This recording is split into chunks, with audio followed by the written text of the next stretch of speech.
Contain the boys, quietly, no broadcasts. The command fell like a dropped stone in a sealed chamber. No echo, no clarification, just quiet obedience from the Drekar attaché, its segmented limbs tightening over the control deck, tapping a sequence into the Council ship's primary relay. In Orbitus Summit Terminal 3, silence spread faster than the news. 18 chairs, once occupied by the sons of Terran strategists, engineers, and diplomats, stood eerily aligned in a circular array, their smart fabric cushions retaining faint warmth, their bags, untouched, half-eaten fruit on polished trays. One child's jacket still flickered between personalized thermal settings, unsure if its wearer had stepped away or perished. Below the security dais, Representative Corval of the Gurn Hive clicked once, a subtle gesture, his version of applause. You see now, no one is beyond influence. No one spoke. The Orbital Education Accord, once lauded as the cornerstone of post-Cold Zone trust, had been breached without resistance. 18 Terran children were taken, not killed, not tortured, just removed, like parts shelved in cold storage. Not a whisper came from Earth, not a request, not a reaction, not a threat, only the null return. The summit crest, a silver spiral overlaid with converging stars, remained suspended above the rotunda, its center now blank. Terran encryption signatures had withdrawn themselves, vanishing from galactic diplomatic channels. No trace remained on diplomatic keys or neural archives. Security archivists scoured feeds for anomalies. They found no errors, only omission. Aboard the Council frigate Volhern's Path, systems intelligence flagged anomalies. A deputy analyst leaned into his seat, pupils dilated from recent infusion. The laser display shone with orbital feeds, but the Earth-linked relays pulsed black, not red, not corrupted, just absent. Earth's relay hubs, did they shut down? He murmured. No, replied his superior. They evaporated from the registry. A low pulse thudded through the floor as the ship adjusted attitude. Somewhere beyond the solar node, atmospheric regulators recalibrated their feedback loop, trying to read frequencies that no longer pinged back. In the upper council chambers, the conversation had already shifted to containment narratives. They will respond eventually, Chancellor Mayron muttered, adjusting his breathing valve. Mothers will wail, fathers will demand restitution. A pause, and we shall grant none. The chamber lights dimmed to archive mode. Delegates left slowly, not in triumph but expectation. The act was done. Leverage had been acquired. Earth would kneel, but Earth didn't reply. Not a statement from Sol Security, not a redirect from the Terran Assembly, not even a data ripple. The Empire had spent decades modeling Terran psychology, unpredictable, emotional, triggered by provocation. Every model predicted fury. Instead, absence. In the 7-lattice news grid, galactic viewers fixated on one image, the empty chairs in Summit Terminal 3, not broken, not overturned, just left behind. The public outcry was calculated. Outrage surged through neutral species. Protest chants formed across rimward zones. Mimetic storms trended. Children of Earth, 18 too many. Alliance by bloodline. But Earth didn't amplify the grief. No mourning holograms, no martyrship scripts, only absence. Security Advisor Drevik of the Koran Syndicate analyzed the silence. His report read, "This is not emotional paralysis, this is selective omission. Earth's silence is shaped, not stumbled." Inside the Empire's military triad, Fleet Strategos, Ivar Sekran reviewed contingency response charts. Earth's fleet capabilities, planetary defense systems, and AI command threads. Every file shared one flaw. They assumed Earth would scream. Instead, Earth muted the galaxy. The stolen children were held in orbit above Sikirtha 4, within containment cells designed to suppress cognitive interference. Each cell had 6 walls of adaptive matter.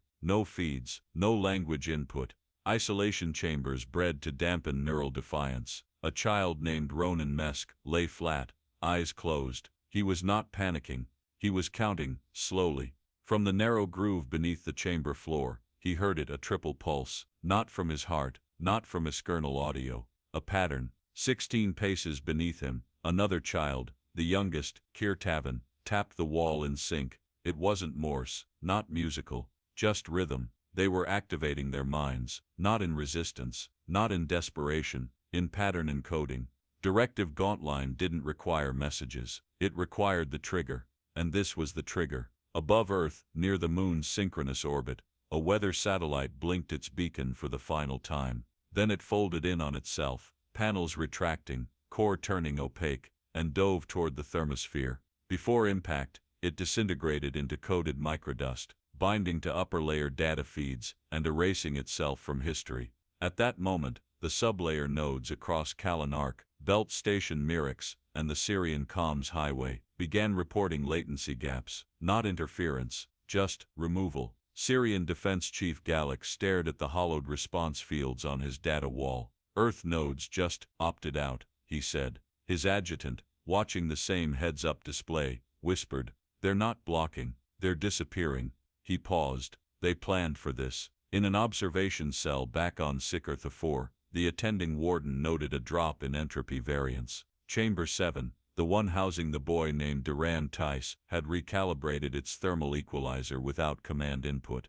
That was impossible. Unless the boy wasn't reacting to the cell was reacting to him. Aboard the Empire's grand ship Altharian Crown, policy advisors debated messaging. Should the abduction be softened? Should reparations be offered later? Advisor Lurin Fask spoke low. "We already calculated for outrage, but we never considered inversion." "What kind of inversion?" Lurin glanced at the display. The summit footage had frozen on a frame. Ronan Mesk's eyes meeting the lens as he stood. "No struggle, no fear, just presence." "Not submission," Lurin said. "Activation." In the far side of Terran orbit, a tethered asteroid converted its gravitational lens array. It no longer scanned outbound signals. It turned inward, mapping Earth's own orbital decay structures. Then it vanished from known telemetry.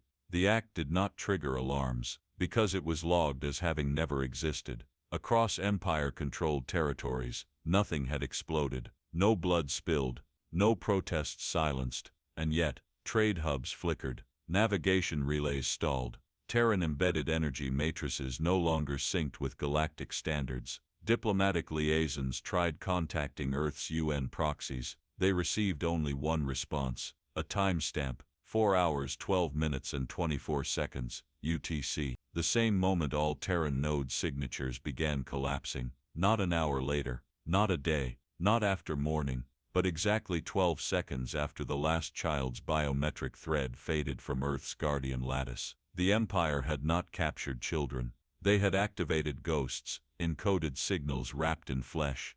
Clause 11 just broke rank. The words slid from Archivist Tyvan's mouth as though they weren't his own. He stared at the heads-up display, its perimeter slowly fracturing into algorithmic shards.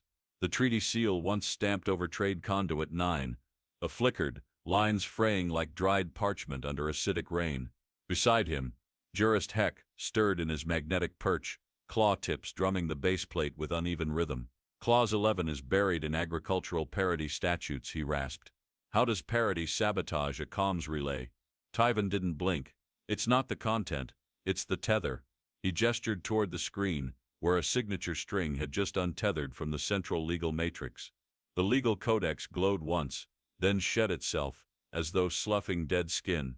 Within seconds several subclauses unraveled downstream, not corrupted, not contested, nullified from within.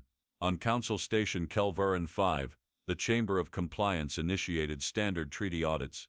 A junior functionary named Sarev rolled his flexpad open, preparing to verify transmission lineage. The data didn't resist. It complied too easily. And then the pad froze on a blinking marker.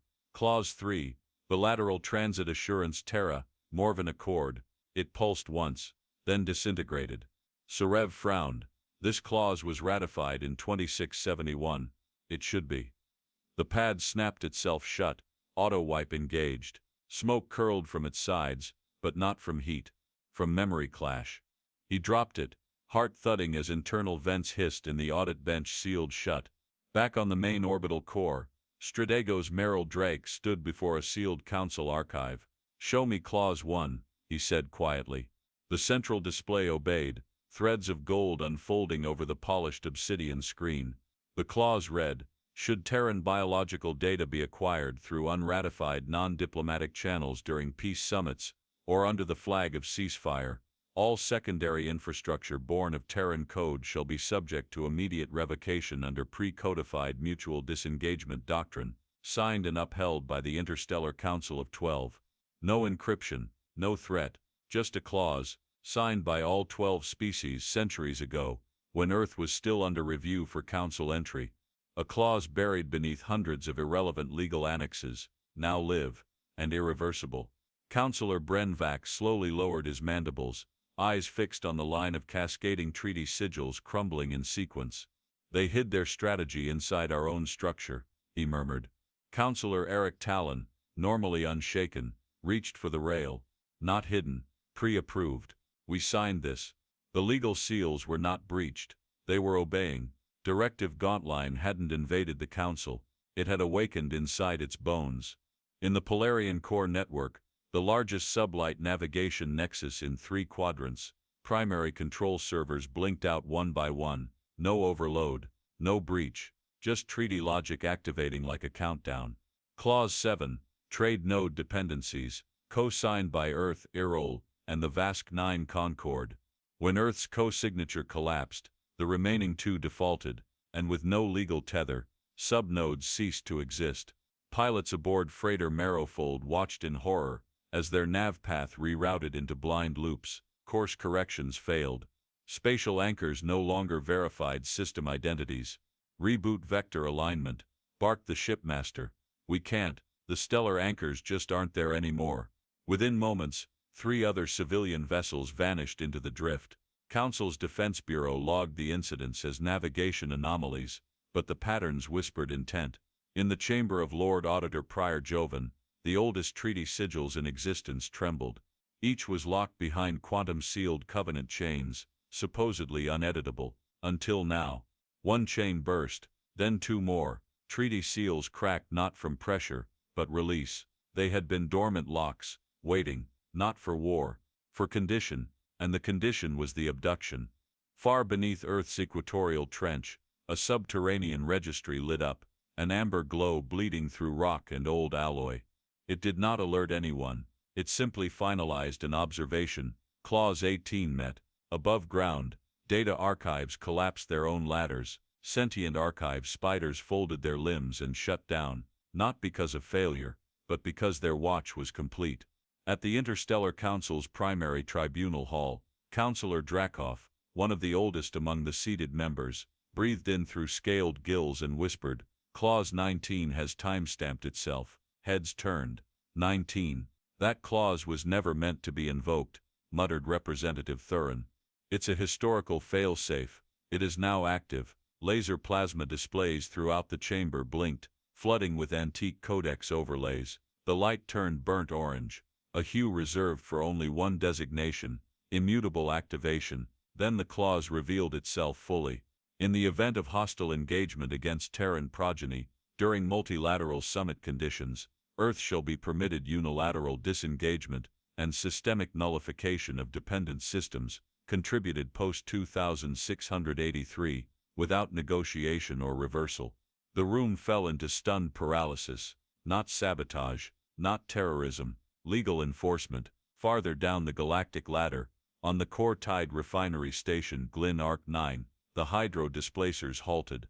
Supervisors assumed mechanical malfunction, but the supply clause tied to Terran fluidic balancing agents had just dissolved. Without its governing treaty clause, the displacer couldn't legally function, and so it didn't.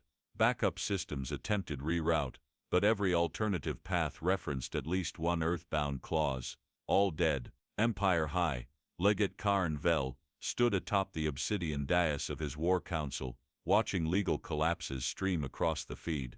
Clause 14, just took out our diplomatic reserve caches, an aide whispered, panic threaded into every consonant. Relocate the capital ledger, Karn ordered. We can't.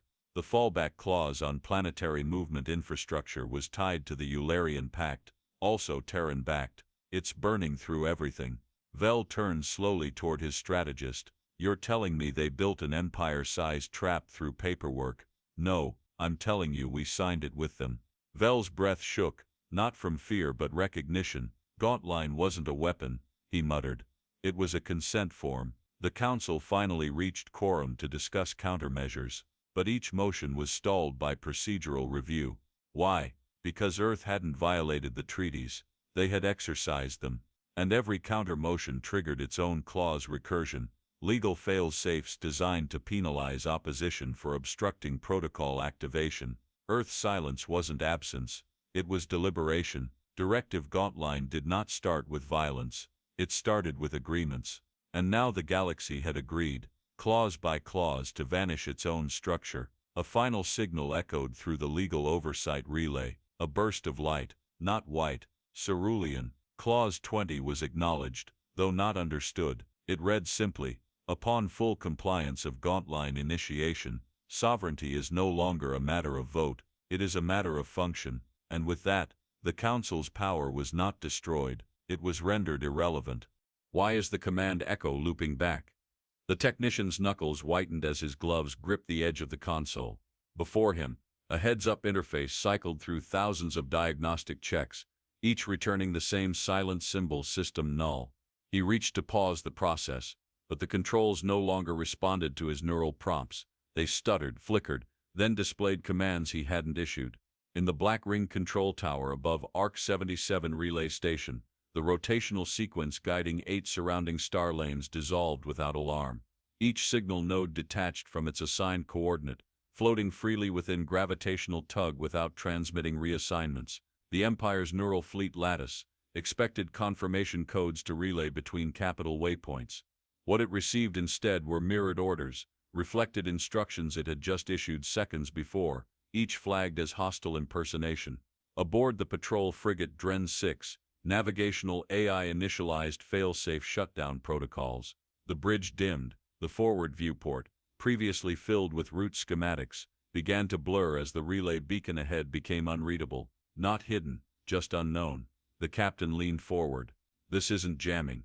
His voice hung in the air like frostbite. Noticed, not touched. It's misidentification. We're rejecting our own signal. Elsewhere in the quadrant, Dock Nexus 4 began its automatic refueling cycle. Twin conduits extended toward the battleship Rockin's mark, locking into intake ports. The antimatter tank's thermal regulators engaged until the pump reversed polarity. Instead of absorbing fuel, the battleship's reserve began to unspool. The feed data inverted, displaying negative intake values. Liquid containment columns thinned visibly. Strands of antimatter wicking backward through siphons, meant only to deliver, not reclaim. Kill the draw feed, shouted an engineer, diving toward the manual control array. The override didn't execute. The ship's onboard failsafe interpreted the action as an external hack. It severed the fueling tether. Both conduits folded in mid-pump, releasing atomized particles into the cold. They condensed on contact with the hull's layered shielding, which did not register it as an attack, because the source wasn't coded as foreign. It was internal, trusted, until now. In Orbitan Sector, drone logistics arrays guiding freighter fleets over a cluster of mining colonies began issuing erratic route alterations. Every third ship was redirected into orbital decay paths. 2 collided. 1 vanished into a deep gravity well it had never charted before. Satellite control staff flagged the incident. Then their interface failed to display the sky map. They rebooted. The stars had moved. Command Station, Aelreth Prime, high above the binary moonvault of Feroz, operated a temporal anchor grid stabilizing communication between 5 sectors. That grid cracked. Time sync beacons blinked at irregular intervals, desynchronized by mere nanoseconds, just enough to throw warship AI into cascading recalculations. Fire control arrays failed to track targets. Thermal prioritization software rejected its own sensor feeds. Captain Vorn Havka of the Kagran Blight watched as his vessel fired thrusters unbidden. The ship twisted mid-rotation, shunting 20 meters off its holding pattern. The crew scrambled to reroute propulsion protocols. The vessel rejected every input. "We're listed as unverified," his helmsman muttered, pale as the sterile glow from his station. "Unverified? We built this ship." The console offered no correction. It simply labeled them foreign. Deep in the outer ring of the echelon drift chain, a power relay lattice flickered red, not from damage, not from surge, from contradiction. Every time the system pulled energy from solar convergence points, the intake flagged as illegal acquisition. not by law, by design. Earth's legal scaffolding had triggered a clause that redefined proprietary energy structures. Now, the lattice rejected its own infrastructure, and with each rejection, the affected station dropped into null latency, not delayed, erased from timing altogether. At relay node Threx 17, a maintenance droid pinged its supervisor for a diagnostic task. There was no answer. Because the supervisor's authorization thread no longer existed, the droid rebooted.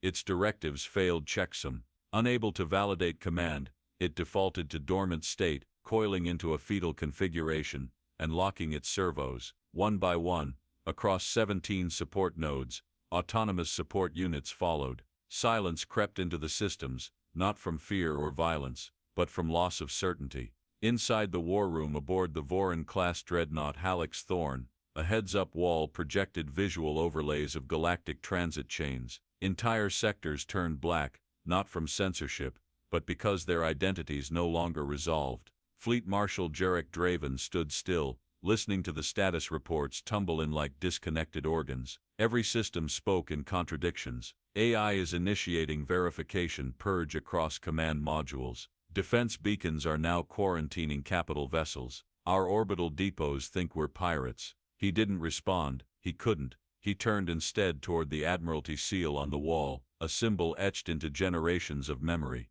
It no longer glowed, it simply unraveled, the smart paint evaporating in spiral trails, flaking off in silence. A voice, crisp and automated, echoed from the plasma array behind him. Tether inconsistency detected. Identity loop breach confirmed. You are no longer authorized. Then the lights dimmed, not into darkness, but into null. Even the photons didn't know where to go anymore. Throughout the Empire's primary control axis, panic didn't ignite, it calcified. No order worked twice, no response matched the query. Security arrays shot nothing because there was nothing to aim at, only internal loops that registered allies as unknowns, assets as intruders, fuel as threat. Commanders across 3 sectors attempted to access fallback systems. The fallback systems rejected them. Not because they were hacked, because the fallback was Earth's design all along. The Council attempted to broadcast emergency clarifications. Relay nodes rerouted the messages back, pre-translated, distorted, and labeled rebroadcast ineligible. Clause lock applied. Even messages had been looped out of relevance. A single phrase echoed through the empty channels. Function determines access. Access has expired. What had looked like sabotage was now unavoidably clear. Earth had never planned for open war.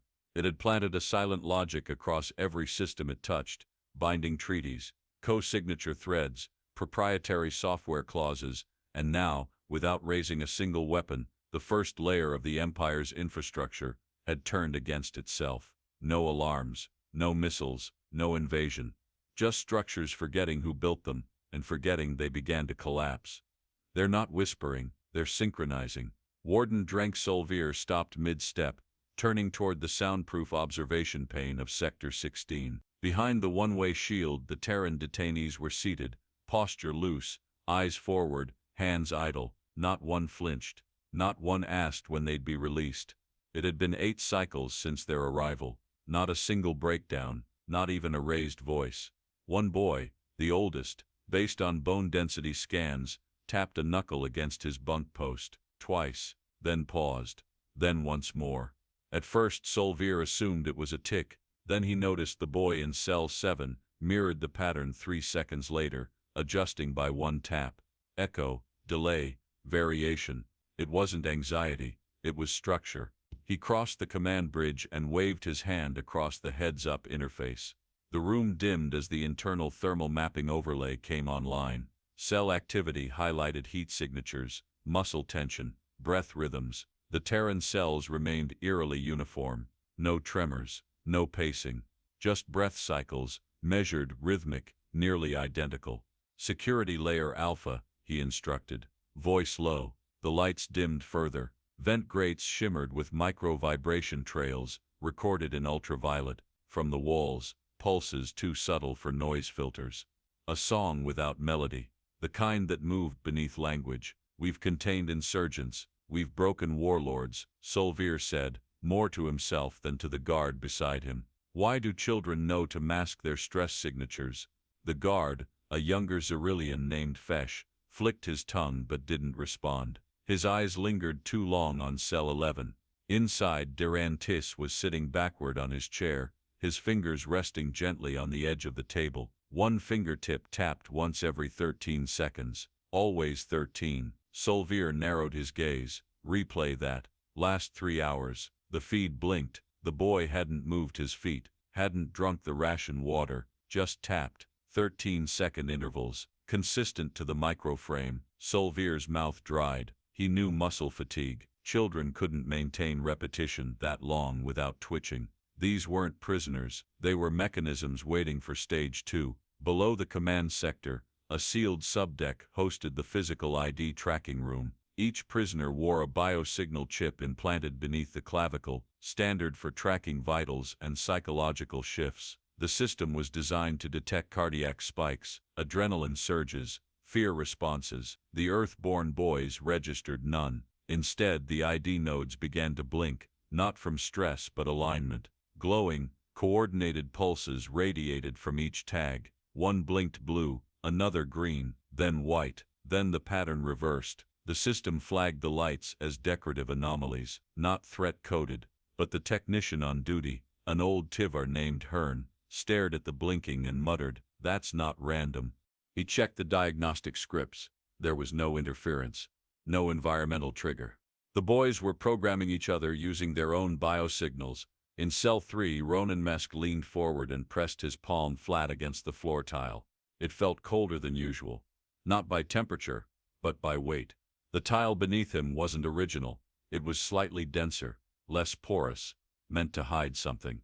He counted backward from 50 in his head, letting each digit drop like a stone through still water.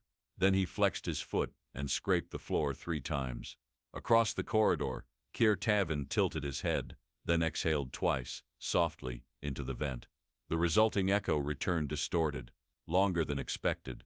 That meant the vent's length had changed, even slightly. They were recalibrating the architecture. Every whisper, every scrape, every delay, they were collecting spatial data using their own bodies as instruments. None of them had seen the schematics of the prison. They didn't need to. They were building it backwards from the inside. Warden Solvier returned to his station and called up a multi-cell composite feed. Cross-scan posture. Eliminate body language commonalities. The system parsed hundreds of hours of video. At first, nothing unusual. Then it highlighted convergences, gestures occurring at identical timestamps across separate cells. A shoulder roll in cell 2 coincided with a cough in cell 9. A toe tap in 4 mirrored a neck tilt in 8. From a distance, meaningless. But to anyone trained in sequential activation protocols, they were syncing communication without words. Their silence isn't submission, Solvier whispered. They're networking. In the environmental regulation chamber, vent filters began fluttering without cause. Maintenance drones logged the fluctuations as minor pressure rebounds, caused by thermal imbalance. They were wrong. The Terran boys had learned to exploit airflow differences between sectors. One exhalation too strong in the wrong corner caused vibrations. Those vibrations echoed differently based on wall density and vent length.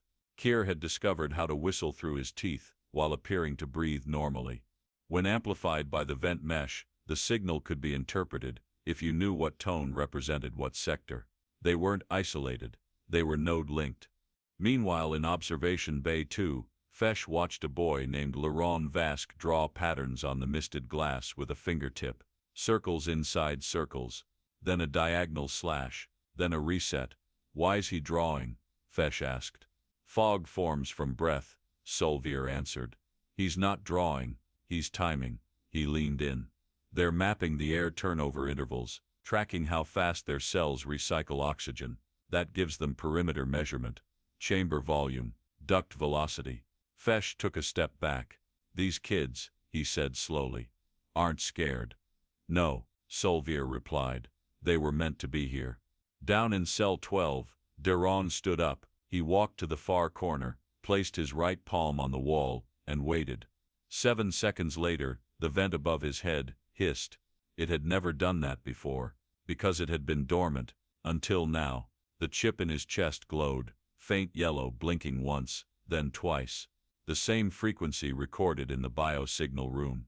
Sulvier watched the recording again. It wasn't a glitch, it was a code. And the pattern matched the timing of claws activations reported from the outer sectors. The prison wasn't holding them, it was interpreting them. Each child, a living key, reacting to stimulus only they could recognize. Directive Gauntline hadn't needed an external signal. The activation was the abduction. And now, the walls designed to contain were translating. Because the prison hadn't been built by the Empire, it had been built with Earth's consulting protocols. Sulvier's eyes widened as realization tore through him. We didn't take them hostage. His voice cracked under the weight of it. We brought the activation chamber online.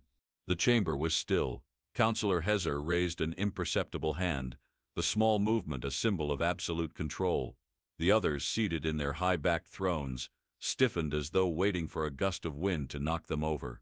Their eyes followed the holographic beam that flickered into existence before them, a single narrow scroll of light. At its base, the Earth crest glowed faintly, but it was Varric Lysian's figure that commanded attention. His silence stretched longer than it needed to. Proceed. Hezer's voice sliced through the quiet. No warmth, just the tone of someone used to issuing commands. Varric didn't respond with words.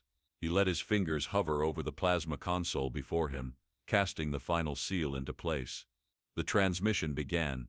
Each clause met with an unmistakable weight, a finality that could not be ignored, a legal ritual. The first clause unrolled, glowing in mid-air. Clause 1. In the event of unlawful disruption of Earth-originated peace summits, the designated retaliatory recourse shall be the immediate deactivation of all previously agreed-upon defense protocols. As the words dissolved into the chamber's air, the first wave hit. The council chamber's central shields flickered. They should have stabilized, adjusted, maintained their integrity. But they stuttered, then dimmed. It was as if their very existence was questioned. No one spoke. Varric moved his hand again. Clause 2. Any unpermitted engagement of Earth's diplomatic personnel shall result in a systemic collapse of all interstellar trade and communication networks originating from Earth. The air shifted. A low thrumming sound filled the space, the kind that gripped the chest, low and relentless, as if the weight of the universe was bearing down upon the council's throne room. Around the perimeter, the faintest shimmer rippled across the ambient light. It was there, just for a moment, a shadow that shouldn't have been, a flicker in the fabric of space itself. Such implications are one counselor began, his voice dry, but it faltered. Varric ignored him, moving forward. Clause 3. Any attempt to subvert or invalidate Earth's sovereign decisions, after due counsel, will initiate the nullification of all current infrastructure dependent on Earth's technological contributions. The transmission paused. The room held its breath. The holographic scroll shuddered. The real-time effects now registered. Galaxial nexus points that powered entire sectors of the Empire stuttered into darkness. Their reliance on Earth's computing infrastructure, the lifeblood of their military, their economy, had begun to erode. Flickering, a brief tremor through their core systems. A soft ripple. And yet the council remained still, their pride too firm, their eyes too wide. Varric's eyes didn't flicker. His expression stayed as cold as the deep space beyond their reach. Clause 4. In recognition of Earth's historical contributions to galactic unity, upon the unlawful execution of any Terran envoy, all weapons systems linked to the Interstellar Defense Treaty shall be shut down, to prevent any further engagement. There was a slight, subtle tension in the room. As the next clause was read, the effects were invisible to the eye, but untraceable to the consciousness. The Empire's flagship warships began to lose sync. The weapons targeting systems hummed their last, subtle at first, but the longer Varric spoke, the clearer it became. The ships could not fire without Earth's green-lit protocols. Their power was gone. Varric's voice remained detached, calculating. His hand swept again. Clause 5. Any execution of Earth's citizens in the course of an intergalactic peace mission shall enact the deactivation of all diplomatic communications with hostile powers, rendering the perpetrators blind to all retaliatory responses. another flicker, a slight dimming of the lights overhead, their steady glow growing faint as though struggling to stay alive. One counselor shifted. His expression was unreadable, but his lips parted. "How can this be? You signed it."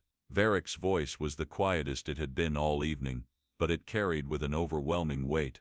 The council fell silent at the sound of those words. The light in the room seemed to condense, hanging in the air like a storm cloud.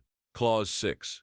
Upon the unlawful detainment of any Terran envoy, the provisions for communication channels shall be severed, rendering all future attempts for peace null and void. There it was again, the subtle shift. An inaudible, imperceptible break in the chamber's walls, as though the very air inside was thickening. Varric's next words, when they came, seemed quieter, yet they carried the force of a freight train. Clause 7. Any unlawful detainment of Terran children, as defined by the Galactic Convention on Civilian Welfare, shall trigger an immediate and irreversible termination of all agreements and interstellar systems. As the words left his lips, a panel of counselors blinked, once, twice, their screens flashed briefly, a sudden, disorienting rush of light.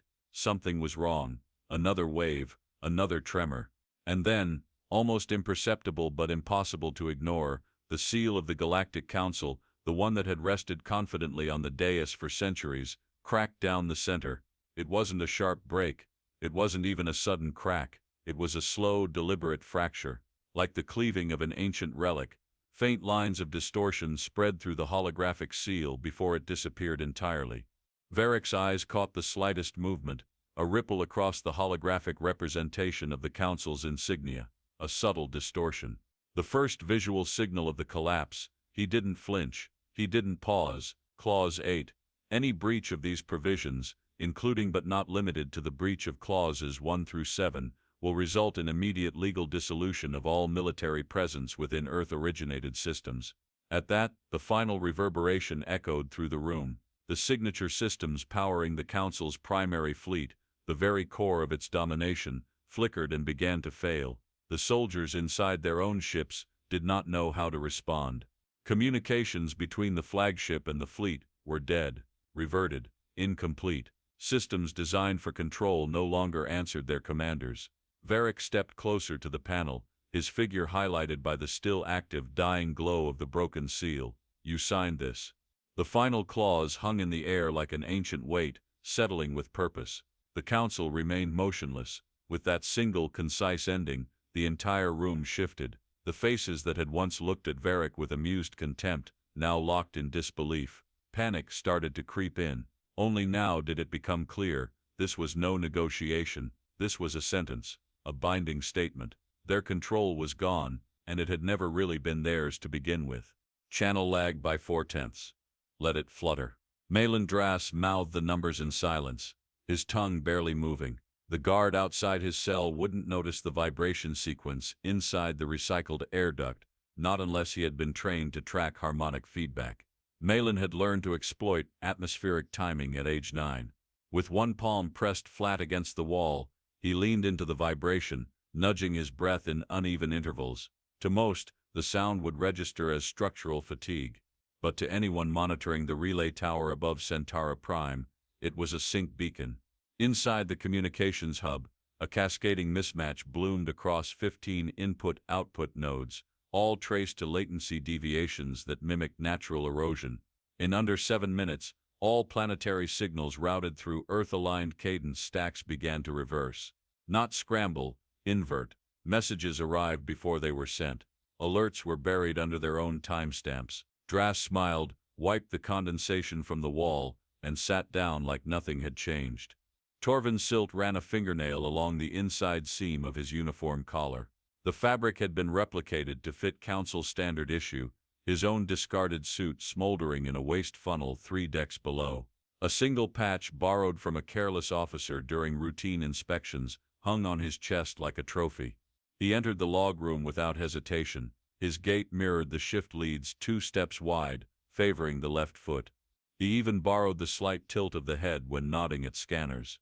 The system registered him as Garthik Sullivan, last entry time stamped 4 hours ago. It didn't matter that Torvin stood 4 centimeters taller. The ID system pulled based on gait memory, not silhouette. Once inside, He bypassed voice authorization. Instead, he accessed the control matrix with a low-sound throat tick, a known override tone layered beneath vocal frequencies. It triggered the fallback console, the kind used only during neural lag events. Earth had embedded that feature into the firmware 40 years ago, under a cooperation clause. Torvin tapped 5 keys in a rising arc, then held his breath. The screen confirmed command history overwritten. He walked out without breaking stride. Zavrin Tolk stood waist-deep in conduit ash, eyes narrowed against the amber flicker of the auxiliary power beacon. The relay engine hissed in static pulses. Around him, residual fuel cores hung in suspension tanks like ancient hearts. These weren't automated. They required manual bypasses, and Zavrin didn't need automation. He needed misdirection. He looped a fiber thread over the node lever, knotting it in a pattern that resembled a heat-shrink failure coil. Then, with deliberate slowness, he reversed the input diode labels, swapping inflow to outflow on 4 tanks without tripping alerts. He coated each connection in recycled vent oil to dull the sensors. Old tech, forgotten tech. The kind no Empire updated. The sabotage wasn't meant to detonate, it was meant to confuse. When the refuelers activated the pumps, the energy would route backwards, draining systems they believed were being filled. Shortage wouldn't trigger alarms. They'd think they'd been attacked from outside. But the enemy was standing in the boiler room, undoing the war effort with gloves covered in dust. Across Council-controlled territories, similar acts unfolded with eerie synchronicity. At Outpost Varus 3, a child coded subaudible pulses into an encrypted distress call. When translated, it played a 12-note scale that reset the targeting parameters of 3 surrounding turrets. The message buried itself in the ambient noise profile. No one noticed until one turret rotated 90 degrees and flagged a returning Council ship as hostile. At the border facility on Trinaxis Arc, a boy with frost-scarred fingertips slid a sliver of synthetic memory mesh beneath the biometric hand scanner. The mesh pulsed once, mimicking the retinal ID of the facility's commander. The door granted full access. He never opened it.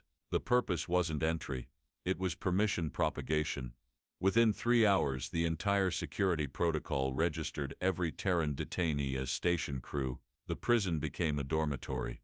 On the floating refinery drifter Yulin's Ver, automated airlocks were designed to reject unauthorized egress, unless you whispered to them. Ronan Mesk traced the vent lattice and placed his mouth close to the audio diagnostic port. 095 signal test. Full spectrum sweep. The system complied. Earth had left the phrase buried in old infrastructure, used during cooperative AI calibration training decades prior. It had no security clearance, but it did force the door to momentarily soft reset, just long enough to disengage the magnetic clamps. 2 children stepped through without raising a sound. Back on the prison moon, the command override console beneath sublevel 8 went dark. Not violently, quietly. The biosignal grid showed that Cell 5 had flatlined. Only the occupant stood at the door. Breathing, watching. The chip had been looped, rerouted to mirror the vitals of another inmate halfway across the block. Surveillance teams scrambled, unsure if the child was alive, dead or duplicated. Drenk Solver finally understood. This wasn't a prison anymore. It was a command relay. Somewhere in the Krelvian core, a sentry tower blinked out. Its coordinates disappeared from the war map. Tactical AI reported signal corruption. Root cause treaty clause infection embedded in firmware. The infection hadn't spread. It had awakened. Human warfare had not arrived with fleets or soldiers. It had arrived with children, and not innocent ones. These weren't victims. They were frameworks. Each trained to trigger a different consequence. Each embedded with a different layer of strategic sabotage. Each moving through corridors with a different rhythm, whispering different songs to machines that forgot long ago they could still listen. The Empire had taken 18 boys, but Earth had deployed them. As mirrors, as shadows, as the start of irreversible sequence. And the war had only begun to recognize its shape. Reboot everything. If it breathes commands, burn and reload it. Grand Marshal Ravnok Tren didn't bark his orders. He carved them into the war room like an execution decree. His voice dropped anchor across the heads-up command deck, scattering officers into motion. Cables snapped from interface ports, override crystals flared amber, and full fleet stacks blinked into emergency standby. 38 dreadnoughts, over 1,200 smaller ships, 11 drop legions pre-staged across 5 planets, all frozen mid-cycle. Their AI systems spun like top-heavy mines, pulled suddenly from continuity. On the Arcus blade, Tren stood over a rising plateau of red status glyphs. His hand hovered inches from the interface, resisting the instinct to slam the surface. We built this system to withstand mutiny, infiltration, viral logic. A junior comms tactician stepped closer. Sir, the AI isn't corrupted. Tren's lip curled. Then why is it forgetting who we are? No one answered. The fleet should have stabilized within 2 minutes. Instead, it began tearing itself apart. The Kelran Pike registered Thorn's run as hostile. Weapons cycled up. Friend or foe tags showed inverted priorities. Red for allies, blue for unconfirmed threats. Fire arcs opened. Torpedoes screamed. Shield domes cross-fired into allies. Command paths blinked out in real time. A cruiser dropped off the relay grid without alarm. Another detonated its own fuel line in what diagnostics later identified as automated redundancy behavior. Tren watched 3 support vessels disintegrate from proximity rupture, initiated by misread safety beacons. Tell me this is isolated. Can't confirm. All confirmation loops route back to Earth-authored firmware templates. We're fighting with blindfolded machines. He turned toward his secondary strategist. Then cut the AI. Fly manual. We tried, the man replied. And they rejected manual override. Registered our biometrics as invalid. They think we're intruders on our own ships. On the ground, Unit 77 advanced across the dunes of Edrak Prime, their exosuits crunching frost-thin dust with every synchronized step. The commanding officer gestured once formation curve standard recon pattern. No response. He tried again, this time with his suit's transmitter active. Still no reply. The squad moved forward, but off-axis. Half turned southwest without prompt. One walked directly into a sand sink. Another fired a warning shot in a direction no threat had ever come from. Relays busted, one grunt whispered. The commander checked his map overlay. The terrain readout showed blank fields. The topography was gone, deleted or forgotten by the interface. Unit placement markers hovered in the wrong hemisphere. Then the screen turned black and rendered a single glyph. Map not recognized. Error.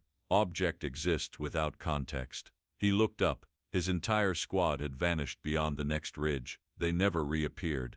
At Field Operations Nexus Alpha, the top-down planetary view sputtered. 3 platoons, 42 airships, 8 armored crawlers, all disappeared from the overlay. Not neutralized, not destroyed, just missing. The only tag that remained red, classification revoked by treaty rollback. The general running the field board, an old brute named Myvar Krau, slammed his hand down hard enough to fracture the deck screen. They're nullifying us like we're misplaced entries in a census. A lieutenant tried to speak but stopped. They had no coordinates to send reinforcements. There was no battlefield anymore. On the outer rim, the forward fortress, Julex, keep engaged lockdown mode. Its defenses turned inward. Gun towers rotated without prompt. Surveillance drones scanned the keep's own corridors. Doors locked randomly. Inside, Commander Strass reviewed the error logs. They weren't intrusions, they were legal recursions. Treaty logic had reclassified Julex's location as non-aligned territory,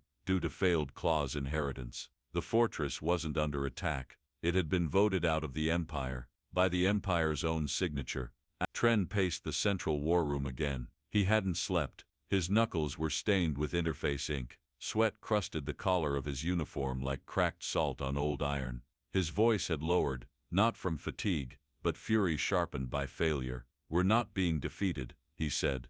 We're being recontextualized. His generals blinked. Their doctrine isn't to kill, it's to remove, one clause at a time, one tag at a time, until we're labeled as nothing. An older officer near the back leaned in. Sir, what if they've mapped us down to the vote? What? I mean, what if every council signature we ever gave was just a foothold, a seed? The room quieted. Tren turned toward the tactical projection table. The heads-up display cracked with jittering vectors. None of them led anywhere now. The paths intersected at outdated nodes. They drifted like ghost threads. They knew, Tren muttered. He reached toward the projection and pinched a rotating fleet icon. It vanished, replaced by a sigil, simple, cold, Earth's emblem, backlit with treaty scrolls. Static coated the room's surface audio. Then a voice, not recorded, not emotional, just a line of legal recitation. Clause 19 enacted. Article 12. All hostile systems default to irrelevance upon legal misclassification. The warboard dimmed. Tren's image reflected in the screen, fractured into 12 shards of light, each a shattered map, each a dead command. No one remembers the greeting protocol. Yarick Vol stood at the center of the Tri-Species Tribunal Hall, staring at a blank slab where the first contact invocation had always been engraved. The panel still hung in place. Its surface shimmered faintly under the skylight, but the words once etched with ceremonial permanence had gone smooth, not faded, not worn, erased. The attendant beside him, a junior lexicographer, looked up with quiet unease. I searched 3 archives. The phrase structure is gone. Even the syntax markers, they don't align anymore. Yarick blinked, throat tight. No declaration of peace, no shared memory of how to begin. Outside the chamber, the council flags hung limp. Their sigils flickered with static. The embedded light thread weaves, each woven with planetary seal codes, blipped once every few seconds, then stilled. Even the visual language was losing structure. One flag appeared mirrored. Another displayed backward glyphs that had no known root in any lexicon. The council hadn't lost authority. It had lost recollection. On the educational plateau of Ril Tharn, Professor Ansha Kevik stood before a cohort of first-tier cadets. She held a scroll chip between 2 fingers, sliding it into the neural relay band mounted across her brow. Today we review the early diplomatic formation between the Jalari Accord and Earth. The laser display blinked to life, illuminating 3 timelines. Each contradicted the other. The first showed Earth as a minor observer species with no voting rights, until cycle 978. The second listed Earth as a founding signature member. The third omitted Earth entirely. One student raised a claw. Which is the correct version? Ansha blinked. Her tongue pressed against the roof of her mouth, seeking a response. She didn't have one. She had taught this lesson 31 cycles in a row. Now it unraveled in her hands. The scroll chip, once activated, burned faint heat against her temple, like a memory trying to resist its own deletion. In the trade vestibule of Dren Halek's sector market, merchants shuffled through negotiation lanes, their neural translators flickering. Transaction counters reset mid-deal. Language pairs switched mid-sentence. A Soran trader attempted to finalize a 3-tier biofuel contract. 8 thalens per. The voice slurred mid-phrase, shifted tongues, and repeated.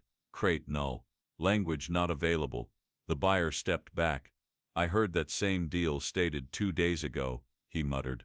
Only now the numbers don't translate. They tried again. The words value, shipment, and origin had all been overwritten with placeholders. Not missing, repurposed. Earth had written its protocols into the very structure of commercial language long ago, and now, those protocols were collapsing from within. Contracts failed legal arbitration, because definitions no longer held consistent meaning across systems.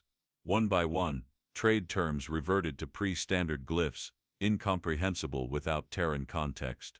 The market turned to barter, and then to silence. On a moon where Vone poets gathered each solstice, a recitation ceremony unfolded under twin auroras. Scrolls, carved from singing crystal, began the traditional broadcast of the Empire's founding epic. But halfway through the first verse, the melody glitched. Where once the words had flowed with rhythmic clarity, now they looped. Not an error in recording, but in language structure. Pronouns broke formation. Gender identifiers scrambled. Lineage references drifted between generations. The epic, once taught by voice from parent to child, became unreadable. An elder collapsed in grief, gripping her own tongue as if it betrayed her. Aboard a floating learning monastery in the Upper Kelver Belt, a student submitted a thesis on interspecies ethical codices. The topic had been taught unchanged for decades. The instructor's eyes dimmed as he scanned the pages. None of this is real, he whispered. You're quoting principles no one ratified. These clauses don't exist. The boy tilted his head. They're from the root codex, aren't they? There is no root codex anymore. The boy stared. His expression didn't change. He didn't argue, because he hadn't written it for review. He had written it to see if the system would catch it. It didn't. Not until now. Entire broadcast segments of council history began to fracture. Historical AI archives spat out conflicting versions of major events. Children watched different renditions of the same treaty formation, depending on which station they tuned into. At first, the variation was dismissed as glitch, then as political sabotage, then as false memory syndrome. But none of those explanations held, because even the instructors couldn't agree on what used to be true. Every fact, every anthem, every shared moment of civilization had been filtered, enhanced, or translated through Earth-developed knowledge architecture, and Earth had retracted the keys. Now the memory of the galaxy was breaking apart like ice under warm rain. Yarrick Vole sat alone in the emptied tribunal hall. His reflection stared back at him in the polished obsidian table. He tried, once more, to recite the opening line of the Council's Unity Declaration. Just the first 3 words. They wouldn't come. His tongue stilled, his mind blanked. He placed his hands together, resting his fingers against his lips. He looked to the wall behind the speaker's dais. The Earth crest still shimmered, not because it remained, but because everything else had faded. In a small agricultural commune on Barenth 6, a child asked her father, "What is the council?" He paused mid-harvest. He opened his mouth, closed it again, then said, "I think it was something important," but he didn't know why. Begin transmission. Varric Lysian stood alone inside the council chamber, its domed ceiling darkened, its translation pillars dormant. Only the torchlight from Earth's seal, projected through an embedded heads-up node, cast shadows against the floor, spinning slow arcs across the broken circle of council thrones. The room, once deafening with debate and posturing, was now a hollow monument to assumptions. The broadcast array linked in silence. "No anthem, no encoded greeting," he began. "This message is not a declaration. There will be no negotiation, no call to restore order. You will not receive terms." His voice carried not with volume but with gravity. Each word landed like stone into still water, widening rings into systems no longer bound by structure. You took children, sons trained not to fight, but to be remembered. Across the spiral arm of once loyal worlds, remnants of empire tuned in. Civilian shelters, military way stations, political relics, now all spectral limbs twitching from a body they no longer recognized. You didn't abduct them, you activated them. They were the final clause, the unspoken correction to arrogance. The ones designed not to burn your empire down, he paused, letting silence linger, longer than comfort allowed, but to make sure you never build it again. In the still air of the former Zoram embassy, a translator choked back a whimper. No one spoke. The heads-up feed displayed not Varric's face, but the scroll from Earth's doctrine of continuity, unrolling line by line in soft cyan. Each clause a nail, each sentence a closing seal. In your pride, you taught us bureaucracy was weakness. In our silence, we taught you it was a weapon. Councillor Oryx's final line of defense, his last sanctioned regional fleet, had evaporated 1 hour before the broadcast. Not destroyed, redesignated, their allegiance forgotten by the systems they helped govern. Their ranks scattered across neutral drift space, logged as independent merchant craft in Earth's old trade registry, rewritten by treaties they never reread. You feared Earth would fight you, Varric's voice lowered. You should have feared we'd audit you. From the observation decks above the collapsed Taldron assembly, surviving members of the diplomatic corps watched the visual overlay shift.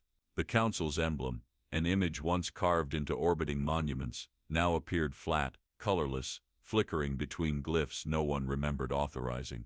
The original symbol of unity, 13 arcs, faded completely, replaced by a single vertical line. The unity sigil had been erased, not by vandalism, by obsolescence. Varric continued. You buried your arrogance in law, treaties, signatures. So did we. Only ours worked. Across now quiet academies, teachers stumbled through history lectures with faulty records. Some tried to recall events aloud, only to realize the chronology itself had buckled. Earth's presence wove through every educational track, unacknowledged, foundational, now pulled, it left nothing coherent behind. You asked why Earth didn't retaliate with fleets. You expected fury. You received silence. In a crumbling war bunker on Vel-Trin, a field commander pressed his palm to a defunct terminal, begging for a fleet response. The screen answered with a blinking notification. This user no longer belongs to a recognized command structure. We didn't need to fire. You built the gun. We removed the safety. Varek's figure shimmered, now centered in the room, surrounded by seated remnants of the old council. None met his gaze, not out of fear, but vacancy. You handed us your empire in fragments, through co-signed protocols, infrastructure sharing, cross-cultural data storage. We didn't conquer. He stepped forward, placing one hand flat on the speaker's dais. We archived. Councillor Thrakes, once known for his thunderous oratory, sat mute. The seals on his tongue ring glowed faint red. Earth's embedded pattern had redefined his authorization lexicon. His words would never match the codes again. He couldn't speak on behalf of his own people. Varek looked up. You called Earth a death world. The stars across the feed dimmed briefly. Visual interference or symbolic intent, none could say. Then tried to cage its future. He reached forward and activated the final clause. Doctrine of never again. All networks, institutions, and designations connected to human oversight shall remain dormant. You are not punished. You are preserved in error until memory becomes lesson. Silence settled like dust. Across hundreds of planets, council flags were lowered, not with ceremony, not torn down. They dissolved, matter bonded with Terran wire thread. The moment the doctrine completed, the banners underwent silent deconstruction, shimmering, then vanishing like threads unraveling in light. No anthem played, no rebellion rose, because there was no one left to respond. The Empire had ended not in flames or glory, but in quiet forgetting. Varek Lysian closed the transmission. He turned and walked through the corridor, lined with relics now considered known essential. The stars outside the viewport pulsed gently, uninterested in the politics of memory. A Terran aide joined him, eyes scanning the final logs. Do we record this as victory? Varek didn't break stride. No, we record it as prevention. The aide paused. And the council? They'll recover. What matters is that they remember why they fell. The chamber door hissed shut behind them, sealing the corridor in low light blue. On the wall behind him, carved not with code but with chisel, hung a single sentence, no origin attributed, no flourish around it. We're not here to punish. We're here to make sure you never forget. And so, Earth did not conquer the galaxy. It archived it. It rewrote the meaning of power, not with warheads or ultimatums, but with a single enduring fact. You don't survive death worlds by domination. You survive them by making sure no one dares to forget what happens when you try.